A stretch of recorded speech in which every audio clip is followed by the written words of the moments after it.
Hello, welcome to Unity TV and the Sound of Movement podcast for those of you who will be listening later on, probably next week. It's debatable when it will go live. We are very, very excited to be introducing today's guest, none other than Shona Vertue. She's flown all the way over here from England just for us. Just for you guys, yeah. Yeah, and then I gotta get on a plane. Yeah, times you've... So we're on time, yeah, it's just flight's in a couple of hours. Yeah, I've checked in, guys. That's right. Now I'll hand over to my brother because really him and Shona have done a fair bit of training together, I think. And, we go back a long way now. You guys know each other a lot better, but I'm super thrilled. We've got a lot to talk about today, coming up right after this.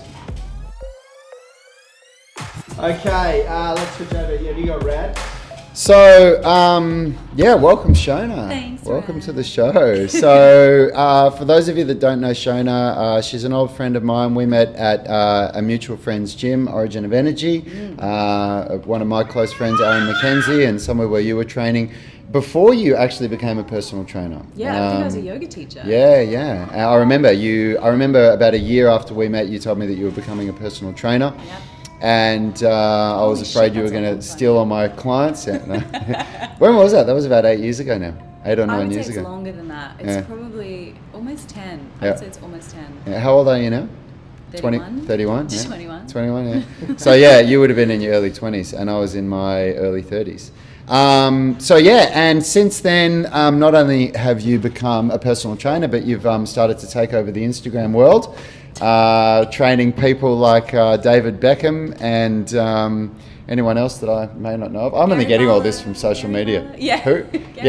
Gary Barlow. He's from Take That. He's very famous in the UK. Okay, cool. He's famous in Australia too, but you had to listen to Take That. Do you guys remember Take That? I remember Take That. Yeah. I remember, unfortunately. Yeah. Hey, that's not true, guys. That's not true. Excited to have you on the show because I can't even remember how long ago it was now, but it was pretty recently. You're now a published author.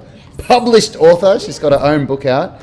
And if you don't know Shona, she's awesome because she does take a similar approach to what we do, which is what we're going to talk about today, which is that health shouldn't be measured by the way the body looks, but more by the way the body performs and by the way that we feel, which is our ethos at Unity Gym. And that's why we're so excited to have you on here. Thank you for having me. I'm so excited to be here. You know I love what you guys are all about. I even took a picture of the poster outside because you're the tagline, all of it. It's all the same as what I follow and what I believe in. So and talk to us about that, Shona. So can we start? Let's start because for the people that don't know you, how did you get started in the fitness industry? Because when I met you, you were what I would call a yogi, you know, and oh my goodness, yeah. It's always like a rude word. The way you say it, you're like, when I met you, you were a yogi. Eye roll. Insert the eye roll emoji.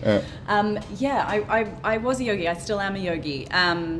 I started out actually as a gymnast, which I think we've talked about before, a long time ago. How old were you when you started gymnastics? I think the first program I entered was called Jumping Jelly Babies, and I was probably 3 years old. Yeah, wow. And then I was taken from that and put into the elite program. I had a Russian and a Chinese coach. It was very scary. It was 20 hours a week. It built up, and it got to the point where my dad sat me down and said, we're either going to go down this path of training for the Olympics. I was going back and forth to the AIS, Australian Institute of Sport, and it was just getting to that point where we had to make the decision, gymnastics or childhood or life, and I chose life. And so I ended up going to performing arts high school, got into dance, and so gymnastics kind of transitioned into dance. When I finished school, I just wanted money, to be honest. I was sort of like, where am I going to get my money from? I kept dancing, but I ended up going into just a standard corporate job. And I will say that was an excellent thing to do because I actually understood what it was like to sit behind a desk for 9 hours a day. And it was actually what ended up making me decide to go into a career in health and fitness. And so I then became a yoga teacher, and after being a yoga teacher for about a year and a half maybe, I realized that it was there was so much push for flexibility, and for someone like me who was a gymnast, it actually was sort of detrimental to my body. So I kept encouraging and increasing my flexibility without the supporting strength. And injuries started to pop up. And so that's when I started getting into lifting weight. I think that's like the ultimate entry. Sorry, I'm going to cut in here because so many personal trainers lack the knowledge around mobility and flexibility, and even the fact that they don't really prioritize it at all in the training. I mean, Rad and I fell victim to that. I fell victim to that for 8 years. The first 8 years of my career, I used to prescribe stretches, and we even created this Gucci little stretch sheet that covered the whole body that was just like thumbnails of stretches. We'd hand it to them and tick the ones they had to do and say, okay, you do that in your own time, let's hit the weights floor. Totally. Yeah. That's how the personal training industry is mildly run. Like, Yeah. it's just how they do it. Absolutely. You know? And no one stretches. And no one stretches. All you have on the other side, and this is why I sort of created the method, was because I'd have a whole bunch of women that would just love the stretch. I mean, we've seen it, you know, most of us have worked at Fitness First. Yep. We've seen that sort of area get really, really busy with women, sort of just spending half an hour doing stretches, then maybe going onto a cardio machine. Yeah, and that's it. And I know this is a total, it's a real cliche. It's not necessarily what's happening these days. And I'm generalizing. But for the most part, it was like women would stretch and then they would go and try and burn some calories. And then men would completely ignore the stretch zone. Maybe they'd do a few like toe reaches and then they'd just jump straight into the squat rack. No, it's totally true. I mean, again, we look, I believe you can generalize because I was at Fitness, Yani and I were at Fitness First for 10 years. I had a stint in the army in that time where I wasn't there, but Yani was there for a straight 10 years. Yep. And for the years that you were there, you're there for long enough that you can see that is the trend. You know, the guys go in and they go to the weight room and the girls go in and go to the stretch area and then the cardio machines. And it's this is what I love about what you do, and I think what you love about what we do, because it is such a myth that cardio is for women and weights are for men. It's all for everyone. It's all for everyone. Everybody needs to do it, and you need to find this balance of all of it. Yes. And I think I love what you said because, and what Yani said, you know, to sort of bring it in for a landing, you know, you came from this background where you were just doing all this stretching. And I remember speaking to you at this time. I remember you were saying to me, man, I'm getting these injuries and it's not working well for me. And that's when you started really incorporating that weightlifting because you were learning that stuff from Azza and you were feeling how good that was for your body.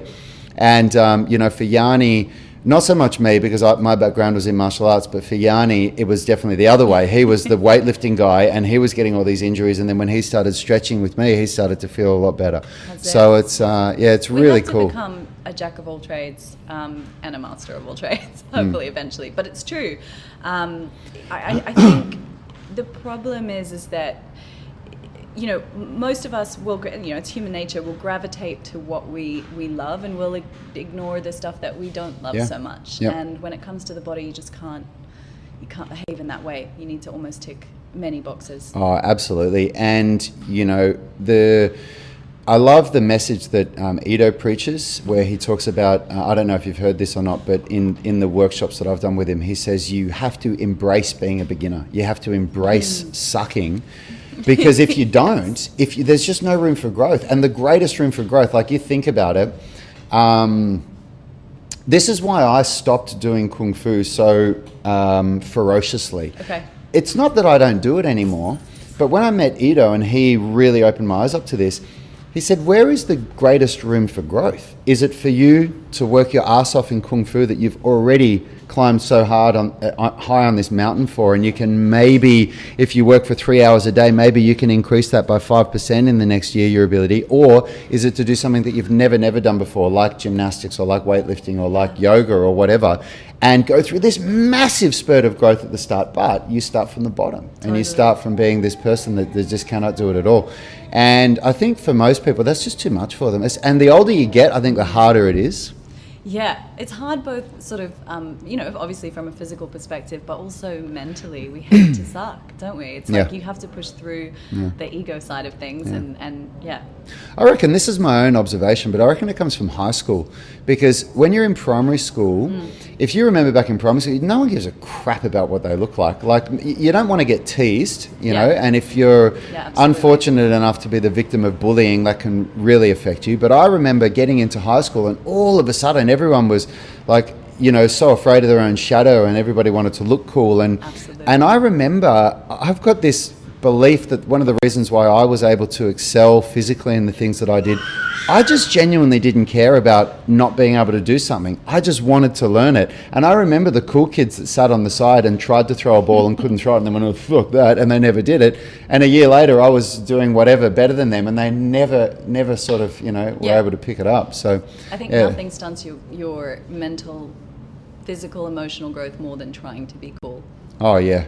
Yeah, it's horrible. Yeah. Horrible, isn't because it? Because it's set by some, ridiculous, ephemeral sort of society standard, and it's similar to the beauty standards that are set as well, that women face the pressures of, and it's often why I, in fitness will always say, yes, it's fine to want abs, it's fine to want a perky butt, it's fine to we're all going to be motivated slightly in some way through vanity, and that's great, because if it gets you started on the journey, then awesome. But if it's the only reason you stay, you're going to be at the mercy constantly of both these ever-changing and ever-shrinking standards of what a body should look like, but also at the mercy of your own self-esteem and self-perception. And that's why I love what you guys do. It's why I always preach about trying to train towards a skill, whether it's a handstand or whether it's a push-up or something super simple, or just putting a little bit more weight on the plates, on your bar, because no one can take that away from you. Not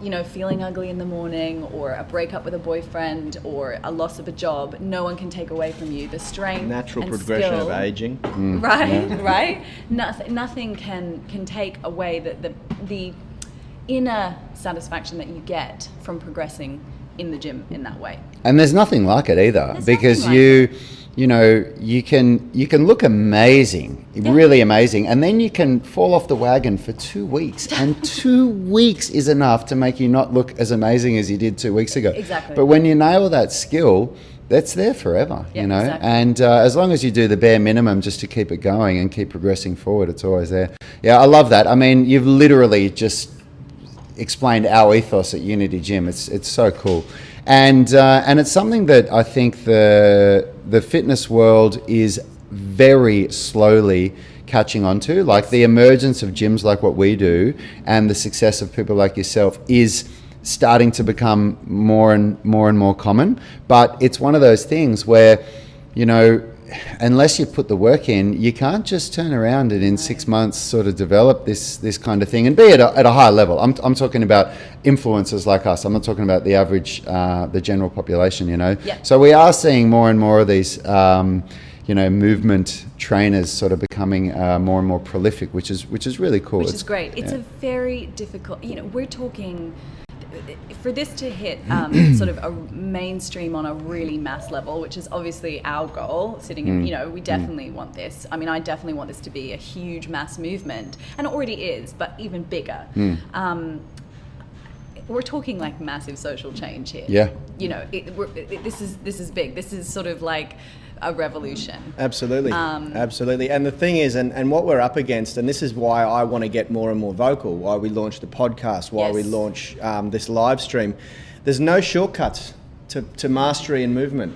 There's no drug you can take that'll speed up the process. Exactly. There's no pill you can take that turbocharges your metabolism and helps you cut, to skip progressions in your movement. Yep. And so when there's no shortcuts, people it's slower for people to embrace, But how rich would we be if there was? Oh my goodness, we're still working on it. Hey, we're working on it here. Shh, don't let the secret out. Yeah, but it's foundation movement system. In a pill, amazing. And it's a funny change to be a part of, because the fitness industry, what you said about if your goal is aesthetics, and that's the number one reason why you did it. Yep. Going back to what you said there, we also completely agree that to want to get started because you want to look better is totally natural, and it's something that I want to make really clear. I don't think anyone at this table rags on that at all, because not only is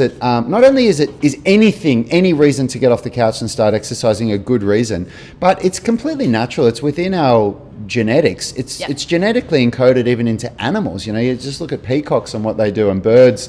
There's these birds in the tropics that make their nests look really beautiful to attract a mate. It's totally normal to do that, but that time comes when it becomes shallow, it becomes empty, and if you don't have something higher to strive for, it just you fall it off doesn't. the wagon, right? And that's right. and that's what we see all the time.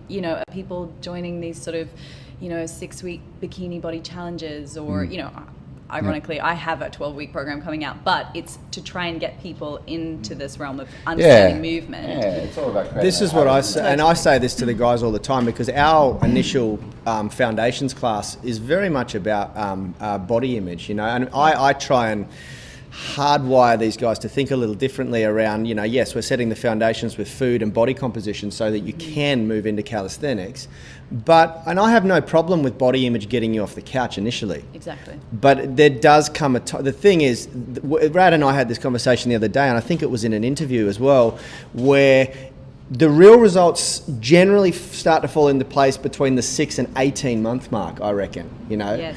It's people who really, really dedicate their life to it. They start to really transform after 6 months. But some people, it takes like 12 months into the second year, And the body image goal doesn't get you that far. The motivation generally stops after about the 12-week mark. So people never actually make it to the point where they start to really evolve and see some transformation in their body. And that's what we sort of say. That's why we try and steer people away from, set the scoreboard.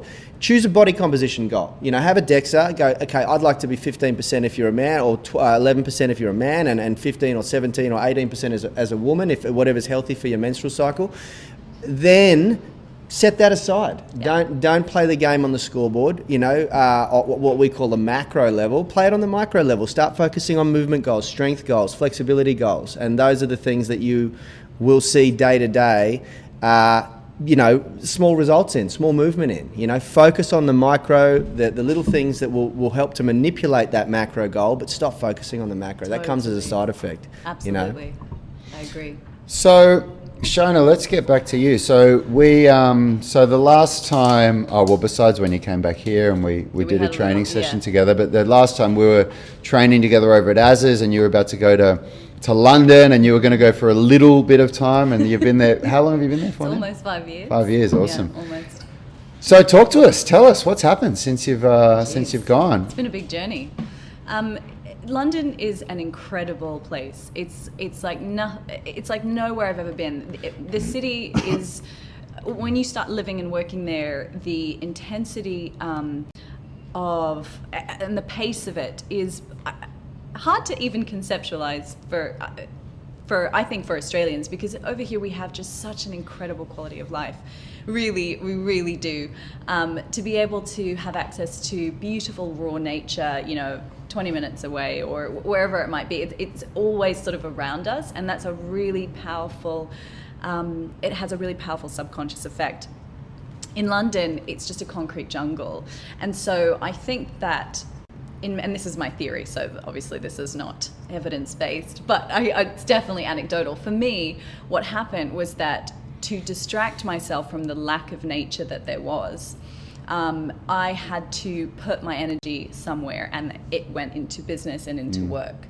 And for some people, to distract themselves from that lack of nature and that lack of beauty and connection to the earth, they turn to drugs and alcohol, and that's why we see a big drinking culture over there as well. It's cold, you just want to go to the pub and sit there and hang out with your mates. You're looking for connection in that way, but I think you have to try and distract yourself from really what is a big, fat, concrete jungle, and it's beautiful and it's old, yes, and it's culturally beautiful, but it is, it's not healthy. I don't think it's healthy for the human body. So I really put my effort into work, which was incredible, and I learnt incredible, amazing things about business, about society, about lots of different things, and that's where I am today, and it's where I created the Vertue method. Actually, it was in London, because I didn't really understand what busy meant until I got there. Wow. And it's not to say that people aren't busy here, but it's just for me, it was like I had a huge range of different clients over there. I had doctors, I had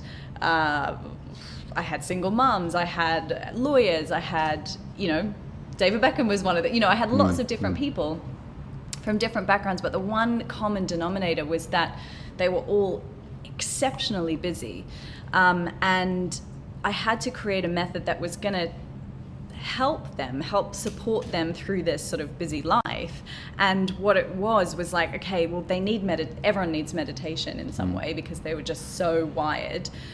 But they definitely also needed to lift weight because they were spending 9 hours a day, a lot of the time in chairs. They needed mobility because their joints were stiffening up, but also their fascia was stiff because of, the stress that they were under, all kinds of things like that. And they needed glute activation again because they were spending so much time in chairs.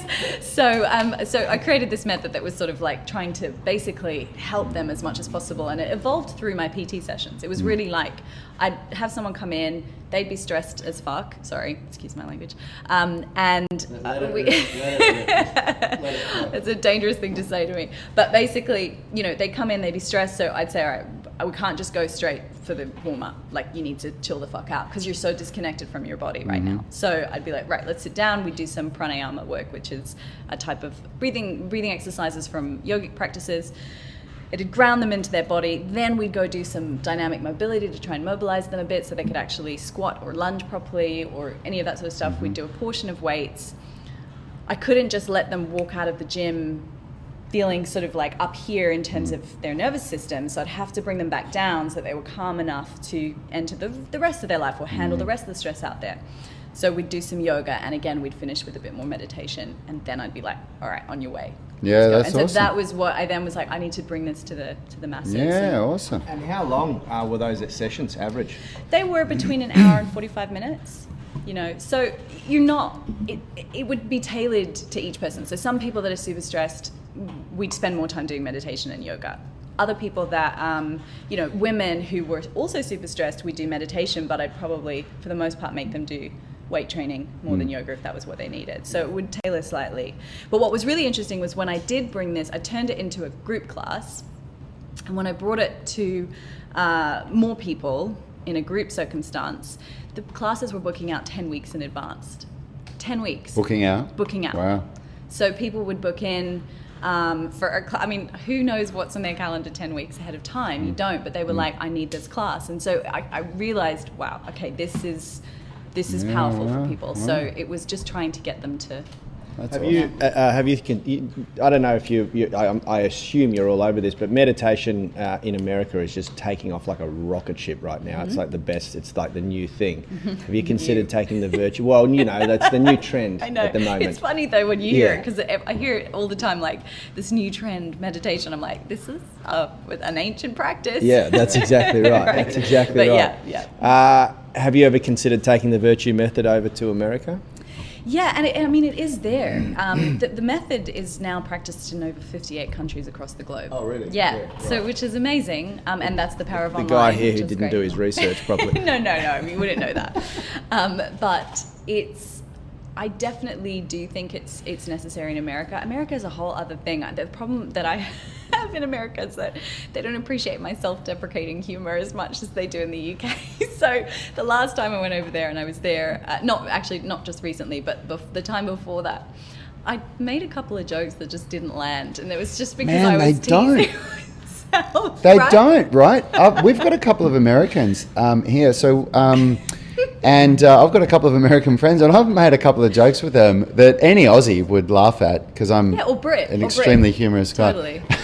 No, and they've kind of just gone, and you can tell that they're uncomfortable. They don't get if it's a joke or not. Totally. And I guess we've just got totally different senses of humor. Yeah. I was running the New York Marathon for New Balance. It was either last year or the year before. I can't remember now. I remember seeing the posts. Yeah, I nearly died. No, I didn't. But marathon running is not for me. But one of the guys turned to me. We were actually waiting to check in, and he was like, "Oh, are you doing the marathon?" I was like, "Yeah." He was like, "Oh, great. What time are you going for? What's your goal?" And I was like, "I'm just hoping not to shit myself, actually." And he was like, "Right? Joke lands here. I mean, over there, he was just like, oh." And then just turned around. And I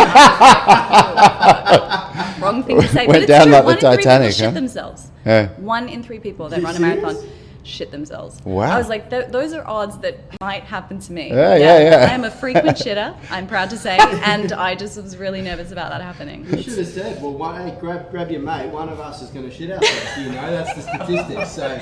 What, just keep trying to dig a hole with this joke that was not landing? Yeah, exactly. Well, he obviously took it seriously. Yeah, maybe he did. You should have flipped it and gone 100% serious. Just gone in, yes. It's like, that reminds me of that scene in Liar Liar when the judge asked Jim Carrey how he's doing and he says, I'm recovering from a bad sexual episode last night. But see, there you go. It's like, how does...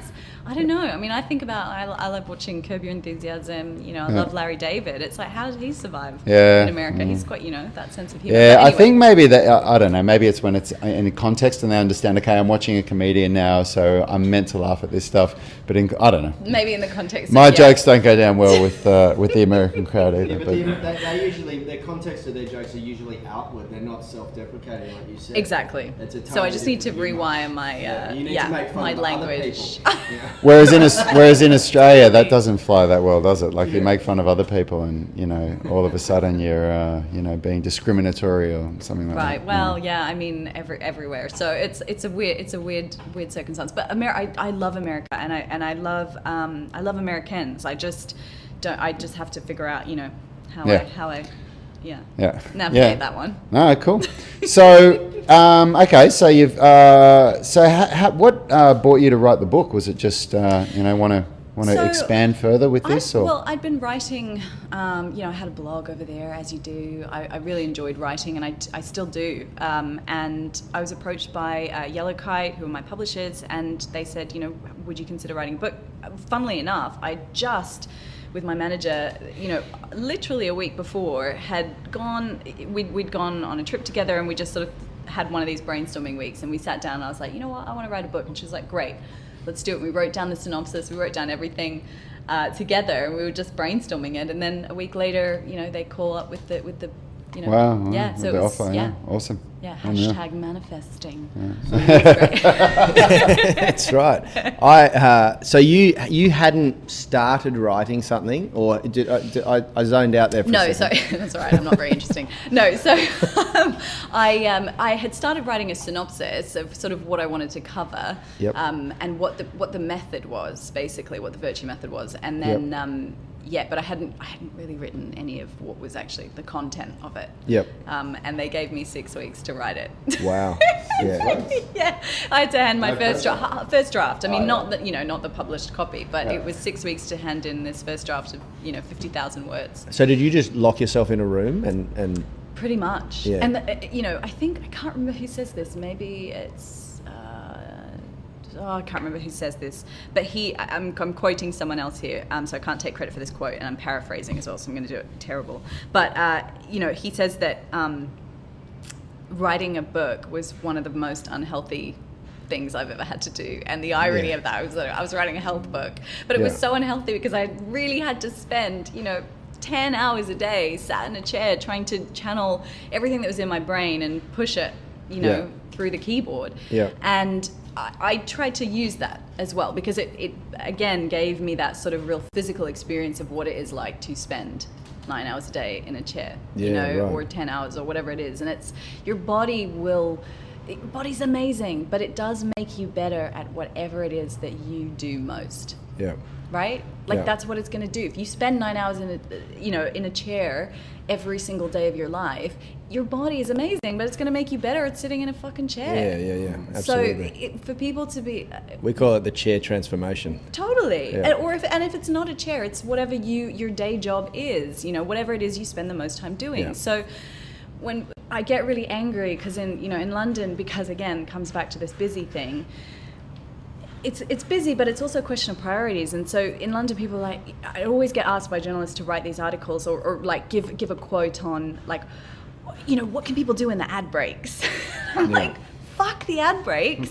Honestly, stop fucking watching TV. Sorry, I told you I was going to swear. No, it's good. But do you know what I mean? It's like, don't watch fucking TV. Go and exercise. This is what makes me angry. It's like, guys, you live in your body 24 hours a day, 7 days a week. It's more important than any job or any house or any material possession that you want, because without it, you can't fucking have those things, Yeah, right? that's right. So it's like, don't fit your exercise into a 10-minute break, or don't fit your exercise into 15 minutes. Like it's, I get that we're busy. I do actually get it. And I do understand that, you know, add children to the mix, or add, you know, a business that you've got to run to the mix. It does make things harder, but you can't attend to those things if you are sick. Yeah, you know, it's Rant over, sorry. No, I love it. I love it. You're doing our job for us, you know, and this is the kind of stuff that we're saying to our members all the time. And for this exact reason, for everything that you've just said, we've actually recently, or maybe within the last year or two, we've completely changed the way we do our memberships now.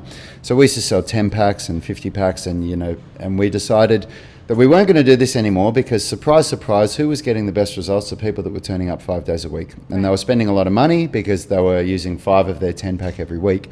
And so we changed our memberships now, and every single membership is for training 5 days a week at Unity Gym now. And we have people that, I turn people away, I won't say on a regular basis, because most people that come to us understand that it's a higher level of commitment, but I turn people away a lot that say, oh, but I can only train 2 or 3 days a week. I say, I'm sorry, that's not what we do here. Yeah. And so now we've got this tribe of people who have committed to their health, and the majority of them train 5 days a week. And if they don't, it's because they're away for work or whatever. And even still, the high achievers, they'll still train while they're away, and they'll post themselves in our private social group.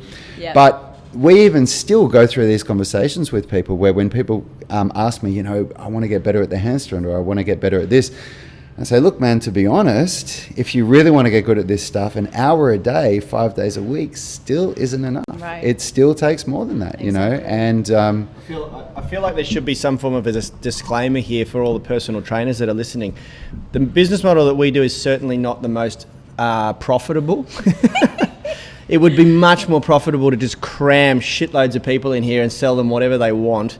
But Rad and I made a conscious choice when we sat down and said, okay, what do we want to do with this? You know, do we want to make millions of dollars, or do we want to actually make an impact? Yeah. And yeah, the jury is still out as to whether it was the right decision for us and our families. But I do believe over time, it's going to start falling on open ears. Okay, totally. I have to exercise. If I'm going to sit in a fucking chair all day, I have to exercise every day. And we're starting to see the effects of that. It's been a tough 5 years, but people are starting to now come. And the people that know about us and want to actually step it up, they kick the door down to get in here, you know? Yeah. And that's really what, you know, I should just let you know, personal trainers, like, yes, do it, but be ready for the grind. Yeah, but you know, what I will say to that is, you know, you can't put a price on integrity. Yeah. And it's like for you guys especially, you know, I definitely felt the experience. There was a period in London, maybe I was like 2 years in, Instagram was really growing, maybe not even 2 years, but it was like 3 years in. Instagram was growing, and I was making these little sort of 15-second videos, as you do for Instagram, ab workout, booty workout, and I still do them, but I started to realize that I was actually contributing to this cycle of selling the vanity thing, and I was actually perpetuating what I hate about Instagram, or what I hate about the industry, because I was making these videos, and yes, it helped to grow my following to a degree, but it was like, no, I don't want to be a part of this. I want people to move for different reasons. And so that was what actually made me change the way that I spoke to people, the content that I created.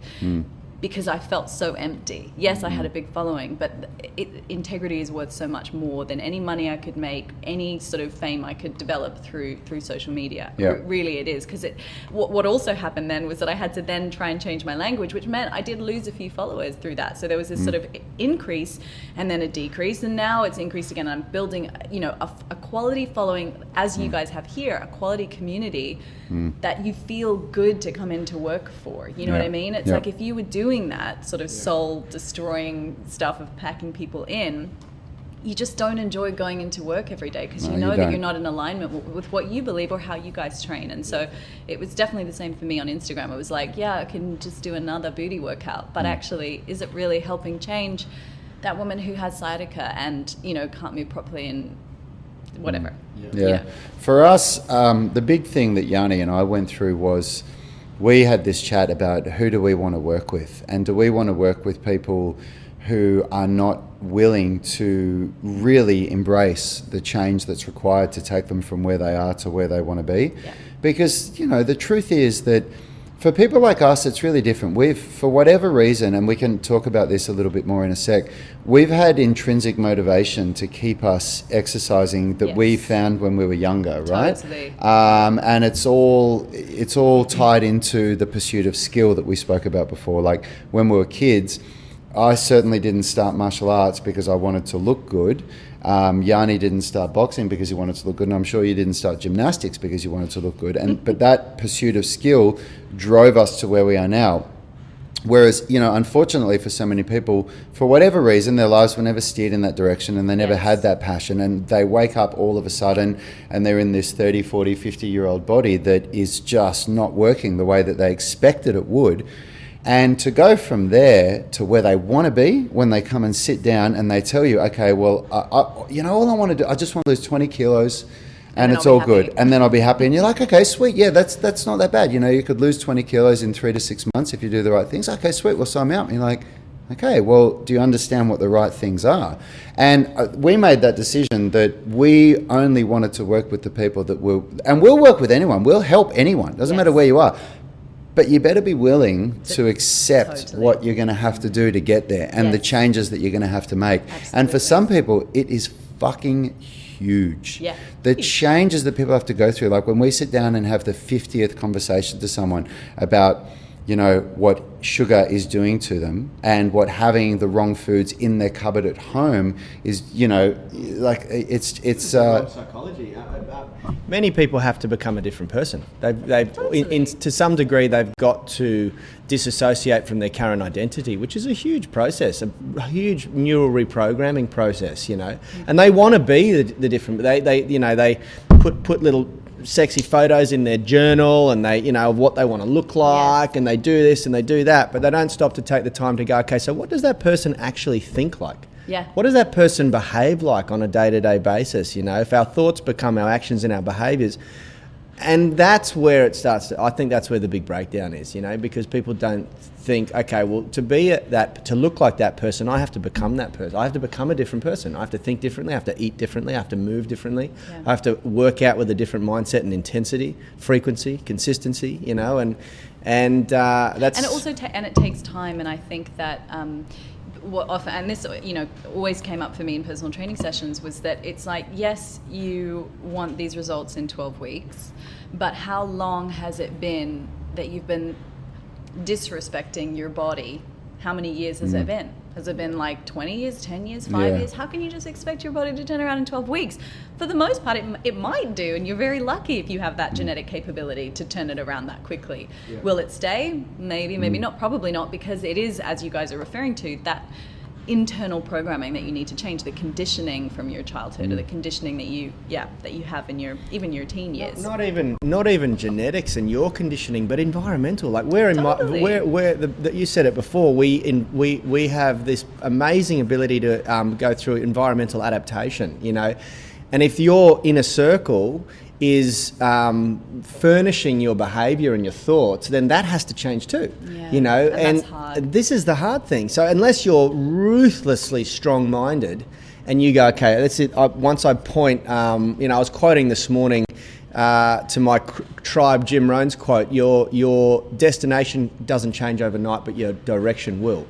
And, you know, unless you're amazingly focused and you go, okay, strong-minded, I'm moving in a new direction, I don't give a fuck about all you guys anymore, this is where I'm going, you will sabotage and fuck it up. So you've got to change yourself. Even, like I say, even good genetics won't get it done in 12 months, because most of the time there's something environmental that was also contributing to where you were. And that has to be dealt with as well. It does. You know? We also live in an era these days where I often say, I call Instagram, or I call it Insta gratification, because it's like, it's often what people want these days. You know, we get it. We post a picture, we get a community of people that are liking it, and so that gratifies us in a way, right? We get that dopamine hit, we're addicted to it. Fitness and your body and health is that one aspect of life where we can't get instant gratification. Yeah. You know what I mean? It's like, and this again comes back to connecting to the feeling that you get from training is going to be the gratification. And it's going to be quite instant, because you go do a workout and it's a good one, I guarantee you're going to feel good after it. Yeah. Well, a good workout. Yeah. One of the things that I used to really grind my gears in London is this movement towards fitness punishment. And I don't know if it was here. Yeah. Was it here? Yeah, Is it here? yeah, okay. yeah. So there is a thing, and I'm totally going to drop a name, but I don't care, and they can come after me. Barry's Boot Camp. It's not here, but I think someone's bringing it here. And I will be very vocal about it because it makes me very angry. It's sort of, you go into a dark room, you do HIIT training. There's 40 people in a very dark, I'm talking dark, like black. It's like a nightclub. You got a red light on, that's it. Along the wall are maybe like 20 treadmills. Techno gym kind of fast treadmill, not fast, all treadmills are fast, but it's not one of the self-generating ones. It's motorized. And then the other side of the room, you got another 20 sort of benches. They're not benches, they're just like platforms. So while one half of the room is sprinting on a treadmill, the other half is doing weights. The trainer is controlling 40 people. I mean, we know that this is not possible, but they're controlling 40 people doing resistance training, and then 20 people doing resistance, 20 people on a treadmill, which is just it's impossible. The programming itself of the class is you will do like maybe 5 minutes on the treadmill, and then you swap and you do 5 minutes of resistance training, no rest. Wow. No rest. Yeah, right. And there are days where you do like leg day. So you're leg day, arm day, ab day. The ab day, just from a training perspective, you're going from sprints to core, isolated ab work, back to sprints, Jesus. back to ab work. I mean, what that's doing to your TVA, right? Yeah. Transverse abdominis, right? Deepest layer of core. I know you guys know. I'm just saying for everyone listening. Absolutely. I'll Google it after. Yeah, Google it after. It's like, Rich, help. But it's like you can't go from fatiguing your core like that to then sprinting and expecting it to actually switch on and protect your spine and your pelvis while you run. Yeah. Right? So anyway, this shit makes me angry because people are paying a lot of money to go to these classes. They are just trying to take money from you. Yeah. And it just it's horrible, isn't it? It really makes me upset. Horrible. And it's also this whole principle of punishment, and it's like, guys, we need to stop looking at exercise. The gym is not a place for you to repent your dietary or lifestyle sins. That's not what it's there for. It's a place to celebrate what your body is possibly capable of, to give back to it. You know what I mean? Oh, like, I love that. That's a big, I love your passion with that, Shona, because that's something that we are so passionate about. Yani says it all the time, and I love the way that he says this. The gym is not the place to beat up the body that you hate. It's the place to build the body that you love. Right. And it shouldn't be like there's, we say to our members as well, it's the consistency and frequency that's going to get you there. It's not the intensity. So you're not, and if anybody doesn't understand what we're sort of high-fiving about here is, what we're talking about is training consistently. So creating this habit where it's a daily thing, not I do it 2 or 3 times a week, but daily I do something for movement for my body, and then I'm consistent with that. So I don't just do that for 2 weeks and then I do 2 weeks of nothing, as opposed to this idea that you don't train for a couple of days and you think, oh, fuck, I haven't trained for 2 days. I'm going to go and kill myself in the gym today. And then you go and do this training session that you can barely walk from for 2 days. And then you don't go and train because you can't walk for 2 days, and then you go and do it again. Yep. And that is the fastest way to an injury. It's the fastest way to an unproductive, unsatisfying long-term experience with health and fitness. Totally. In my and opinion. Guess what? It also like kicks your inflammation into gear, and then you end up looking shit anyway. Yeah, so exactly. Your whatever you decide is shit, but it's like it's not ideal. It's not the best way to approach it. Yeah, 100%. And don't worry about that. They're having some technical issues over there, but that's okay. It's fine. We're watching you do. Yeah, watching the boys over there. Yeah. Yeah. Look, it is. I love to see your passion in it because we feel the same way. And feel free to throw rocks at anyone that you want over here. But I'm actually not going to name anyone here because we went. No. It's fine. But we did go to war with some people. I'll tell you about it later on. And we decided to take a step back. Just quickly on the topic that we were talking about before, I'm sitting here grinning because This is something that has been studied a lot, okay? And it's something that I put a lot of effort into my study because I've suffered depression over the years, and I wanted to know how to effectively hijack my my happiness, you know?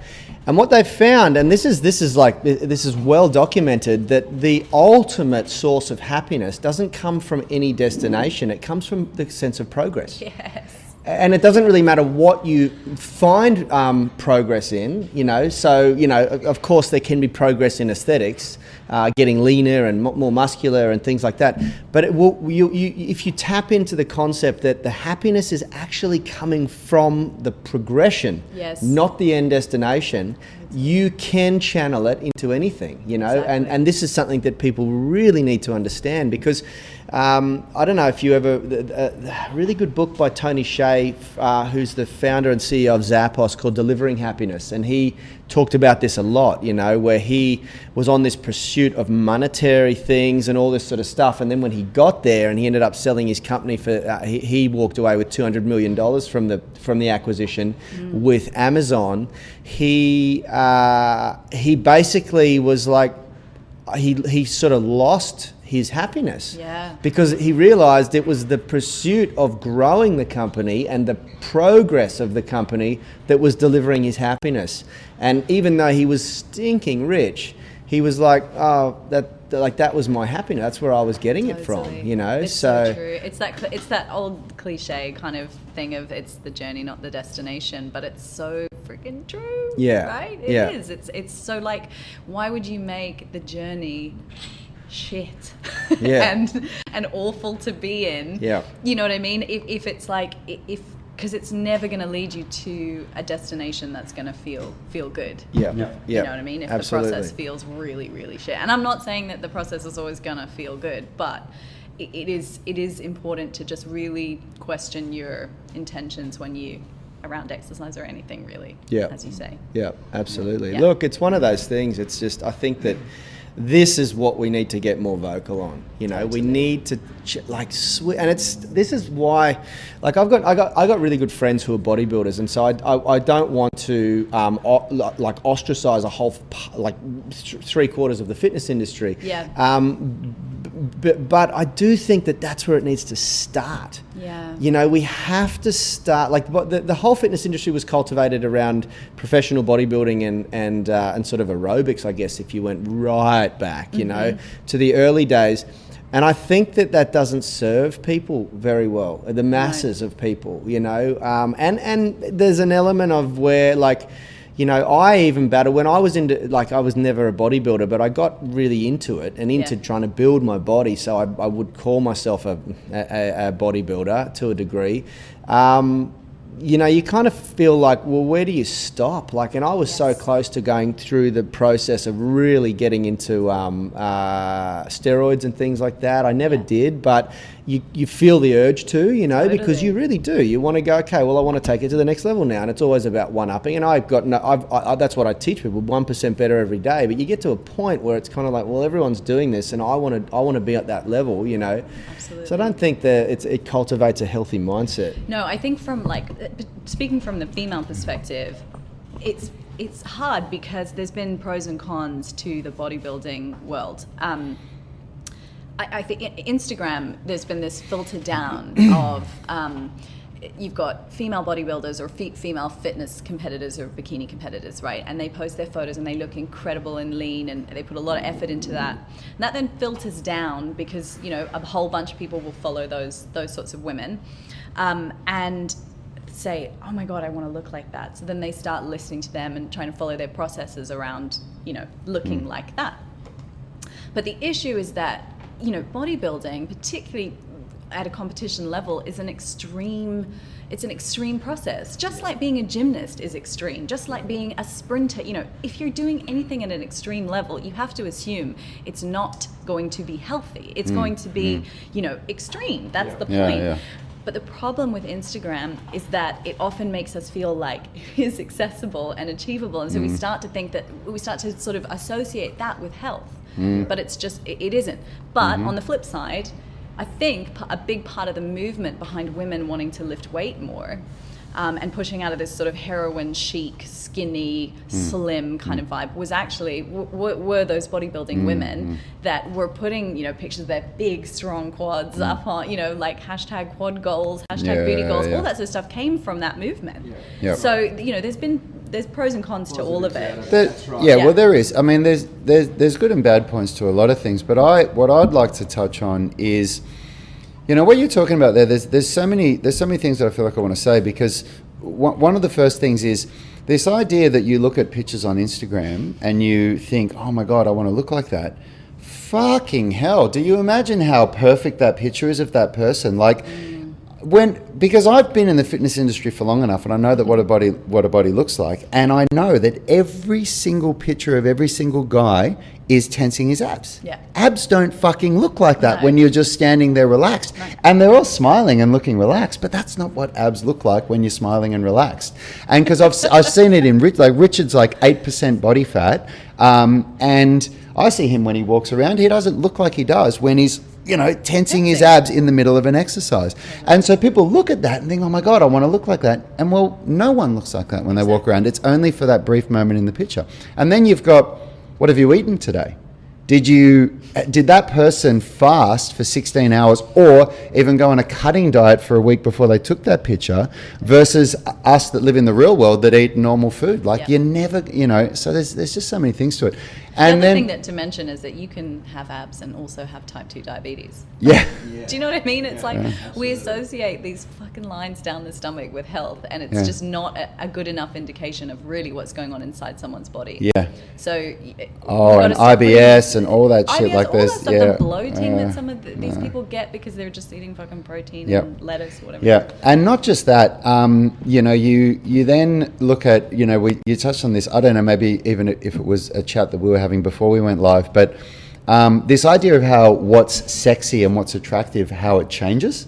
You know, it goes through these cycles, right? Ephemeral. Like, exactly. So I remember, you know, 10 years ago or so for women, what people seem to be aspiring to was these skinny catwalk models, right? And now it's all about the big booty. Right. So when everyone was ingesting tapeworms 10 years ago to try and fucking be as skinny as they could, now women are out there getting butt implants because that's what's sexy now. Like, it's so fucking stupid, like to want to just look a certain way, you know? I have to say, also, I have this weird obsession with watching operations on YouTube. So I don't know why, but I got into it. The first time I got into it was because one of my clients said, this was a long time ago when I was working in Bondi, of all places, and she said, I'm definitely going to get a boob job, so, you know, what are we going to be able to do? And I was like, you know what, I really want to know what that involves. What does it actually look like? And oh my goodness, if you ever want to be turned off getting a boob job, or if your kid is talking about wanting to get a boob job, make them watch it on YouTube first. I mean, the way that these doctors sort of shave the muscle off the bone, and they're just so rough because it's a job to them. You're a piece of meat. They're just like, well, they do 5 or 8 of them in one day, you know. Totally. You're just the next number. Yeah, you're just the next number, exactly. So what I would say is I've watched the butt implant one, and it looks horrendously painful. I have to tell you that there is no booty workout that is ever going to match the pain of what that feels like. So just fucking do some glute bridges, seriously. Yeah, for sure. Absolutely. Well, listen, we could talk for ages, but what's really cool about this is, you know, that you said that you're in Australia for a while now, and so we'll definitely get you back on here again because there's so many great things that we can talk about. But we do want to make some content. So for those of you that are listening, when this goes out on the podcast, if you haven't seen it yet, we are about to cut it now so that we can do some really cool content for Shona's channel and for some other stuff that we're going to do. So, and I'm doing this because Shona does want to do some content with us before it's too late. So let's have some final thoughts. Have you got any final thoughts, Yani, that you want to say? Yep, absolutely. I've written a whole stack here, but I'll limit it to a couple. I was really interested to talk to you a little bit about intermittent fasting, and I know we didn't get to talk about that. But what's your what's your? Can we just do like 5 minutes on intermittent fasting? I just wanted to get to our final thought. Rad's always the one that tries to wind it up. He's like, That's good. You've got to have one of those. I know. Stops you from talking for and I'm the one that But keeps that's good, 'cause going. you're the one that has to edit it. Yeah, exactly. Rad's doing you a favour. So intermittent fasting, because Yes. we've experimented. Well, I call it self-experimentation all the time, and I've been doing it now for a couple of years. I fast every day for Yes. a minimum of 16 up to 20 hours, Okay. and I try. Like the last couple of weeks has been a bit all over the place, but I try and do a 24-hour fast once a week. And most of it for me is psychological. I do it for obviously upregulation of cell autophagy and all of the cool things about it that are really buzzing right now. But I also do it for mental clarity. Yes. And I do it for the concept of cultivating a discipline, a cognitive discipline. Tell me about your experiences with intermittent fasting. So the first time I did it, it's much like my trial with veganism when I first tried going vegan and I made myself very, very sick. The first that's time a rude word. Yeah. Vegan. No, we should actually do a whole talk on it. We can discuss it. But it is an interesting thing. From an ethical perspective, I believe. But anyway, But when I first tried to go vegan, I got really sick. When I first tried intermittent fasting, I didn't really monitor my calorie intake, and I just sort of dropped a meal. And it ended up being a 2 meal a day sort of thing. I was doing 16 hours, but wasn't eating enough calories. Dropped a whole bunch of weight. Lost my period for at least a couple of months, and when you lose it for even when there's any kind of slight shift in my menstrual cycle, I always have to really question like, hey, what's going on? What have I done differently? And I just basically wasn't eating enough calories, and it was really affecting that. And to me, that's like, whoa, you have to respect the menses, right? Absolutely. Like you really do as a woman.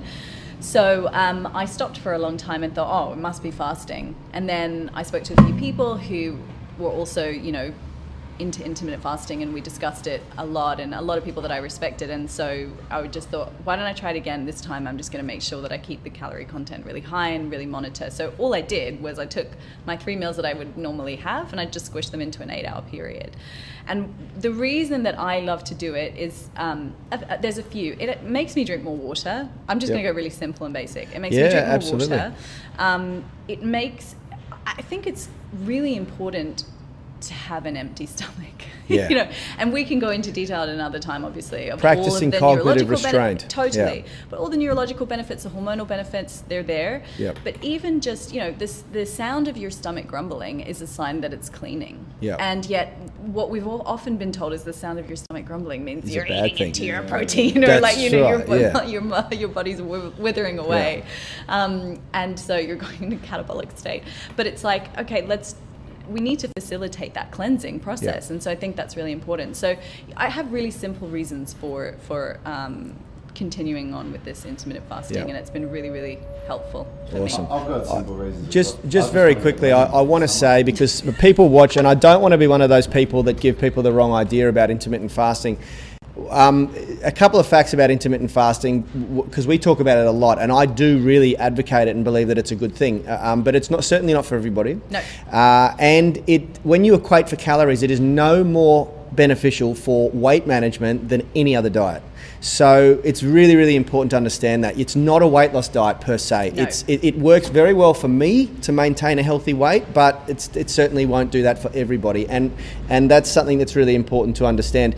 The other thing is that, which you can argue, going into calorie deficit to any degree upregulates cell autophagy, so you will get those healing processes, but it seems to go into sort of turbocharged levels when we're in a fasted state, Totally. But the biggest benefit for me really is that there's two benefits to dieting, and there's two like clear-cut reasons why people have a successful diet, and one of them is practicing daily cognitive restraint. You have to do it to some degree, and that is like pushing through hunger and learning to understand that hunger pains come and go, and just embracing that and getting over it, and facing some level of discomfort. If you want to alter your body composition, it's not going to be comfortable. Anyone that tells you otherwise is full of shit. Tell them to come and talk to me, and I'll punch them in the nose. I'm sick of it. No, I'm sick of it too. I'm going to interrupt you for 2 seconds because I'm so excited about this. Yeah. In the UK, there's this huge movement. There's a huge body positivity movement, and I absolutely love it. And I also love the fact that there's a real anti-diet culture movement that's coming about, which is really about trying to question the conditioning that we have around reasons to monitor our food, because there's a lot of people out there that have really dysfunctional patterns and mental patterns around food, bad relationships with it, right? However, I think that on the flip side of that, we can't be throwing hate or throwing stones at people who actually do care about their health. Yeah. And I think that what you're saying about this discomfort, you're talking about how any kind of, not even restriction, but any kind of process, if you want to facilitate an adaptation in the body, any change, it's going to be fucking uncomfortable at some stage, and we have to be okay with that. We're just becoming these very weak. We're de-evolving, aren't we? Devolving. I found out that this is actually a word, devolving. Is it? Yeah. Because Totally. I said that, and Kalisha goes, I'm pretty sure devolving is a word. Yeah, we are. We're devolving. Totally. As a race, it's pathetic. Just to be able to, anytime you get a sudden hunger pang, you're kind of like, oh my God, I need to eat a protein bar, or like whatever it is. It's like, guys, this wouldn't happen on the savannah. Yeah, exactly. Like, you don't have that kind of access. And interestingly, my experiences of fasting were quite surprising. I didn't lose any performance or strength gain or anything like that. But I'm not an elite level athlete. Mm-hmm. But also, I didn't lose a lot of weight. And I was watching a podcast recently. I'm lucky to have a friend who's a professional, who was a Olympia bodybuilder, 140 kilo walk. Usually took the stage at about 132 kilos. He started intermittent fasting about 8 months ago because he's finished the circuit of professional bodybuilding, and he's now really shifted to, okay, what's actually going to be healthy for me going forward? And he said, man, I lost like 4 to 6 kilos and then my weight leveled at an astonishing 135, 140 kilos. Now he's shorter than me and Rad, so he's a big dude, carrying a lot of muscle. And so the concept of intermittent fasting, it doesn't fuck your gains. Like if you're exactly. it just doesn't. We don't need the amount of food that we were brainwashed to think we do. Exactly. The other thing is and I often talk to women about it because I get asked this a lot, and I think of it. You have to be careful with women because we have been conditioned for such a long time. Who knows whose fault it was? Maybe it was the patriarchy. Who knows? But there is a lot. Women's self-esteem is very closely linked in with food, and so we have to be careful with the language that we use. So rather than think of it as fasting, for me, it's actually really time-restricted eating. Yeah, it's just exactly like right. I eat for 8 hours and I don't eat for 16. Yeah. It's not. I'm not restricting it myself. I don't feel like I've lost out. I don't feel like I've even really lost out on certain meals. It's just that I'm not eating for a period to allow my body to actually utilize the fuel that I have put in. Would you just keep pushing fuel through your car? Yeah. No. It allows you to go vegan for 16 hours every day as well. So, Exactly. if anybody wants to. Fuck, Do you guys we still love we vegans? really rip into the vegans, but we love you guys seriously, because on the grand scheme of things, I am acutely aware that we cannot continue to feed the planet the way we are, and I really am happy that some people are caring about it.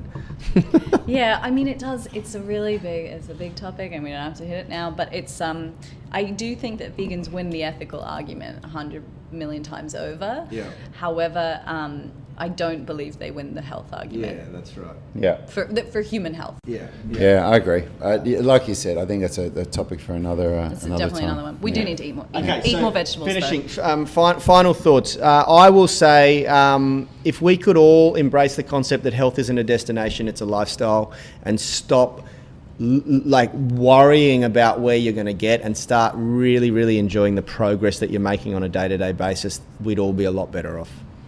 Perfect. Shona, what's your final thought? Final thought. Actually, you guys talk about it a little bit. I think we need to not just try to feel better, but to become better at feeling. Yeah. And what I mean by that is Ooh, I better like better at feeling, you know, Yeah. what's going on in your body, whether it's emotions, thoughts, or even just as simple as like understanding what you're feeling when you exercise, when you move. Because, you know, we touched on happiness. Happiness is again this very transient thing. We can't just try to chase down happiness. We have to acknowledge that there are going to be good and bad days. So the more sensitive you are, the more control you have over your life and your body. And I think it's about cultivating sensitivity. Yeah, awesome. I love it. My final thought is that I really believe that health shouldn't be measured by the way the body looks. It should be measured by the way the body performs and feels. And that's my final thought, because I don't think we've ever had a guest on the show that is so much in alignment with that with us. And I think that's an awesome take home. So Thanks for having me, guys. you're welcome. Anytime, Shona. We'll, for those of you that enjoyed this episode, we're definitely going to get Shona back on. She's a good friend of ours. And look out for more live shows with Shona. Yeah, awesome, guys. Now, we had a problem with the live stream. For some fucking reason, it just dropped out and died on us about 20 minutes ago, but we are still recording. So we will be putting this up onto YouTube and Facebook in full, and it will, of course, be edited for the Sound of Movement podcast. Now, guys, I'm not sure who we've got lined up for our next guest. Is it the Base Body Babes, or is it definitely coming on soon. Woohoo! Yeah, I think they're coming on in 2 or 3 weeks. And other than that, I think we've got the guys from Cartwright Physical Therapy coming on next week. So we're going to be talking about fascia, injury management, and muscles, and all things cool like that. Anyway. Sorry for the guys watching the live stream. We will figure out what the fuck went wrong with our software. And for you guys on the Sound of Movement podcast, I love you all. I'm going to probably overwrite this outro anyway with something that sounds better. But love you all, and we respect you, and we love every minute that you give us. Shona, thank you very much. Thank you for having me. Thank you. Health is about performance, not just body image. You better be willing to accept what you're going to have to do to get there.